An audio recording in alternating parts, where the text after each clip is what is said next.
बिस्मिल्लाहिर्रहमानिर्रहीम अस्सलामुअलैकुम वरहमतुल्लाहि वबरकातुहू। खुश आमदीद हाउस वाइफ डेली व्लॉग्स में। एक बहुत ही प्यारी सुबह, एक बहुत ही प्यारे दिन और अपने रब्बुल आलमीन की बहुत बड़ी रहमत के उम्मीदवार बनते हुए आज हम अपने व्लॉग्स का आगाज़ करते होंगे। जुमेरात वाले दिन हरगिज़ कपड़े मत धोएं। अगर आप जुमेरात वाले दिन कपड़े धोएंगे तो आपको किसी मुसीबत या परेशानी का सामना करना पड़ेगा। अक्सर ऐसा आपने बड़ी बूढ़ियों से सुना होगा, तो आज इस वीडियो में हम इसके बारे में बात करेंगे कि इस बात में कितनी सच्चाई है कि जुमेरात को कपड़े हरगिज़ मत धोएं। तो जी ये है सुबह सुबह का वक़्त। आज मैंने सुबह सुबह बनाए थे मिक्स सब्ज़ी के पराठे। बच्चे जो हैं वो सुबह सुबह कुछ भी नहीं खाते, उनको अपने साथ लंच बॉक्स पैक करवा के लेके जाना होता है। तो मैंने मिक्स सब्ज़ी बनाई थी कल, उसको मैंने मैश किया, मैश करके मैंने पेड़े बना लिए और एक रोटी को बेल लिया। फिर दरमियान में रखा मिक्स सब्ज़ी का सालन, फिर ऊपर दूसरा पार्ट रखा रोटी का और अच्छे से उसको बंद करके रोटी को बढ़ा के तवे पे डाल दिया। जब दोनों तरफ से वो अच्छी तरह पक गई तो फिर उसको लगाया घी लगाकर दोनों तरफ से अच्छी तरह से सेक लिया। मज़ेदार सा क्रिस्पी सा मिक्स सब्ज़ी का पराठा बनकर तैयार हो गया। और एक बात याद रखिएगा, जब भी आप बच्चों को लंच बॉक्स में टिफ़िन में पैक करके देते हैं तो कभी भी आपने गरम गरम पराठा और रोटी को पैक नहीं करना।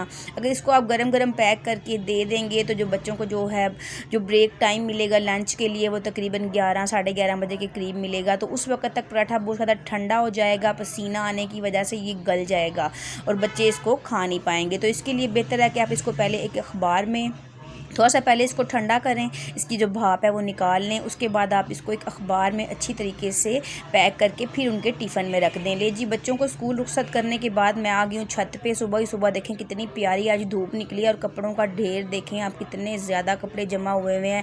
असल में ना मेरी ड्रायर जो है वो ख़राब हो गई है, तो मैंने आज सुबह ही सुबह मशीन लगा ली कि धूप बड़ी अच्छी है तो इंशाल्लाह शाम तक जो सारे कपड़े हैं ना वो बगैर ड्रायर के ही खुश्क हो जाएंगे। तो यहाँ मैंने खोल दिया था नल मशीन के अंदर पानी डालने के लिए। और ये थोड़े थोड़े जो आपको टुकड़े नज़र आ रहे हैं ना, ये पिछली बार साबुन जो था वो बच गया था, उसके छोटे छोटे से पीस थे तो वो मैंने इसके अंदर मशीन के अंदर डाल दिए। उसके बाद मैंने डाल दिए कपड़े और डाल दी सरफ़ और चला दिया मशीन को। और उसके बाद मैं साथ वाली छत पे आ गई कि हमने जो संडे वाले दिन सफाई की थी। देखिए कितना प्यारी साफ़ सुथरी छत है और कितनी प्यारी चमकीली धूप निकली हुई है। तो बहुत ही प्यारा मंज़र था सुबह सुबह, बहुत अच्छी लग रही थी सुबह जो सी है ना ये। और हल्की हल्की दूर दूर कहीं स्मोक भी थी। और इस वक्त देखें सड़क जो है बिल्कुल खाली हो गई। अभी से तकरीबन 10-15 मिनट पहले इस सड़क के ऊपर इतना ज़्यादा रश था स्कूल जाने वाले बच्चों का। कुछ पेरेंट्स छोड़ने जा रहे थे और कुछ बच्चे जा रहे थे। बस मशीन में पानी डल चुका है, कपड़े धुलना स्टार्ट हो गए हैं। तो मैं फ़ौरन नीचे वाले पोर्शन में आ गई क्योंकि मानो भी सो रही थी, छोटी बेटी उसके बाबा भी सो रहे थे। तो मुझे ना किचन में काफ़ी काम था, तो बस फिर मैंने बाहर से जल्दी जल्दी किचन में जो थोड़े बहुत बर्तन थे उनको वॉश किया। जितनी भी चीज़ें वगैरह फैली हुई थी वो उठाई इकट्ठी की। और उसके बाद मैं मानो का फीडर बना के तो ऊपर आ गई उनके बाबा को बता के कि अगर मानो जागी तो आप इसको फीडर दे दीजिएगा। वो ना छोटी है तो फिर वो पानी में आ जाती है और फिर उसकी तबीयत ख़राब हो जाती है। मौसम बहुत ज़्यादा चेंज हुआ हुआ है तो बच्चे पानी में जो जैसे ही बैठते हैं तो फिर उनको ठंड लग जाती है। तो बस यहाँ कपड़े धुलना जो हैं वो स्टार्ट हो चुके हैं। और साथ में ना कुछ ये बच्चों के एक स्कूल का बैग था और कुछ ये शूज़ थे तो वाइट कलर के थे। मैंने कहा चलो इनको भी साथ साथ में वॉश कर लेती हूँ। बस मैंने जल्दी जल्दी जो थे कपड़े वो निकाले मशीन में से और उनको अच्छे से नतार के फैला दिया। और कुछ कपड़े जो थे ना वो मैंने डालने थे साथ वाली छत पे और कुछ मुझे ऊपर सबसे ऊपर वाली छत पे जाने के लिए डालना था क्योंकि कपड़ों को ना ड्राई नहीं हुए थे। तो मैं इनको ना बहुत ज़्यादा खुला करके डाल रही थी ताकि ये जल्दी जल्दी सूख जाएँ।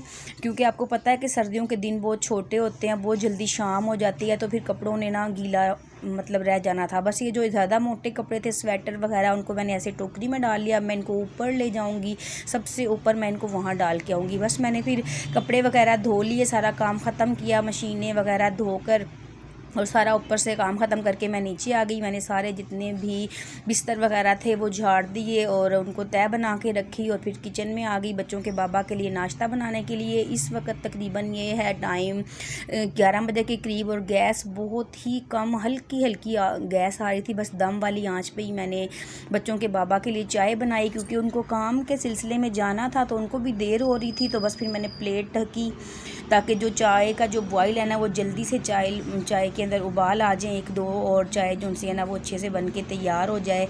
और इस वक्त चाय जो है वो बन चुकी है और जो छोटी मानो है वो जाग चुकी थी, अपने बाबा के साथ गई थी अपने लिए बेकरी से बिस्किट और कुछ चीज़ें वगैरह लेने के लिए, क्योंकि ना ये घर पे छोटी अकेली रह जाती है, बाकी सब स्कूल चले जाते हैं, तो ये पूरा दिन ना फिर बहुत परेशान करती है। फिर इसके बाबा सुबह इसको काफ़ी जो इसने चीज़ें वगैरह खानी हो ना वो ला के दे देते हैं।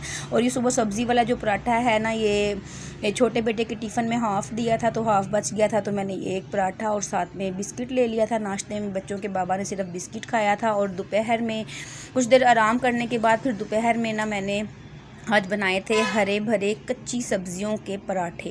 तो इसकी रेसिपी मैं आपके साथ शेयर नहीं करूंगी क्योंकि जो मेरा व्लॉग है ना वो बहुत ज़्यादा लंबा हो जाता है। अगर आप देखना चाहते हैं कि ये जो कच्ची सब्जियों का पराठा छोटे छोटे बच्चों के लिए आप किस तरह बना सकते हैं, जो छोटे बच्चों की सेहत के लिए बहुत ज़्यादा मुफीद है, तो इस रेसिपी को मुकम्मल देखने के लिए आपको मेरे दूसरे चैनल पर जाना पड़ेगा। दूसरे चैनल का नाम है अमूरे खानादारी।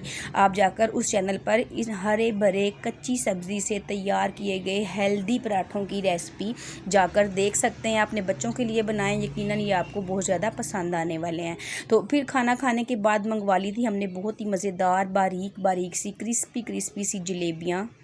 सर्दियों के मौसम में ना मीठा खाने का हर किसी का दिल करता है, तो हर रोज़ तो हम घर पे हलवे खीर या गजेला वगैरह नहीं बना सकते, और भी बहुत सारे काम होते हैं बच्चों वाली माओं को। तो बस कभी बर्फ़ी मंगवा लेते हैं या कभी जलेबियाँ मंगवा लेते हैं, अगर टाइम मिले तो फिर कभी हलवा या सेवियाँ वगैरह वो भी बना लेते हैं। भाई इतने भी काम चोर हम नहीं हैं, कुछ ना कुछ काम हम करते ही रहते हैं।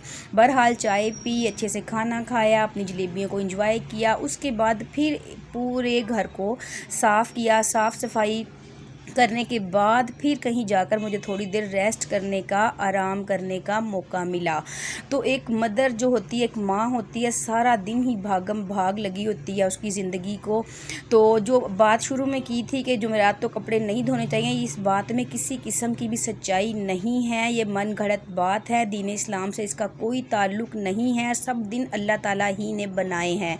आपका जब दिल चाहे आप कपड़े धोएं। बड़ी बूढ़ियाँ इसलिए मना किया करती थी कि जुमेरात और जुमे को दुरूद पाक की कसरत की जाए, नमाज और कुरान का एहतमाम किया जाए और जुमे की तैयारी की जाए, इसलिए वो समझाने के लिए कहा करती थी कि जुमेरात और जुमे को कपड़े ना धोएं ताकि आप ज़्यादा से ज़्यादा अल्लाह ताला की इबादत कर पाएँ। तो इस बात में कोई सच्चाई नहीं कि अगर आप जुमेरात को कपड़े धोएंगे तो आप पे मुसीबत आ जाएगी। तो जब चाहें आप कपड़े धोएं, साथ में नमाज कुरान भी पढ़ें, अपनी नमाज की तैयारी भी करें, दुरूद पाक की कसरत भी करें। यही था मेरा आज का व्लॉग। यकीनन आपको पसंद आया होगा, पसंद आए तो लाइक और शेयर कर दीजिए।